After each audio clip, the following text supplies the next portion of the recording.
সূর্যমুখী ফুল, ইংরেজিতে একে সানফ্লাওয়ার বলে। সাধারণত তেল উৎপাদনের জন্য ব্যাপকভাবে এই সূর্যমুখীর চাষ হয়। এই বীজ থেকে যে তেল হয় সেটি অনেক উপকারী, বিশেষ করে হার্টের জন্য। এর কোলেস্টেরল মাত্রা কম থাকায় এই তেল রান্নাবান্নায় ব্যাপকভাবে ব্যবহৃত হয়। সূর্যমুখীর বীজ ভিটামিন গুণে সমৃদ্ধ।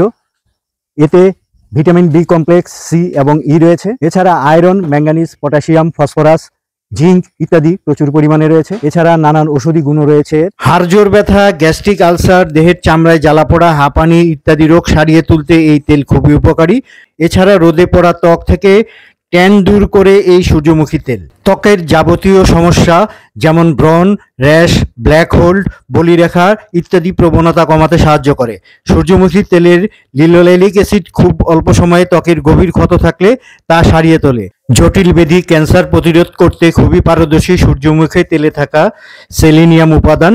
এতে থাকা ম্যাগনেসিয়াম উপাদান আমাদের মানসিক চাপ দূর করে, মাইগ্রেনের সমস্যা এবং আমাদের মস্তিষ্ক শান্ত রাখতে সাহায্য করে। এই বীজে আছে ভিটামিন ই, যা আমাদের দেহের নানা রকম ব্যথা দূর করতে সাহায্য করে। সূর্যমুখী তেল আমাদের রোগ প্রতিরোধের ক্ষমতা বৃদ্ধি করতে সাহায্য করে। পুষ্টিগুণে ভরপুর খাদ্য শক্তি থাকায় সূর্যমুখী তেলের বীজ আমাদের দুর্বলতা কাটাতে অত্যাধিক কার্যকরী। ওকে, ধন্যবাদ সবাইকে।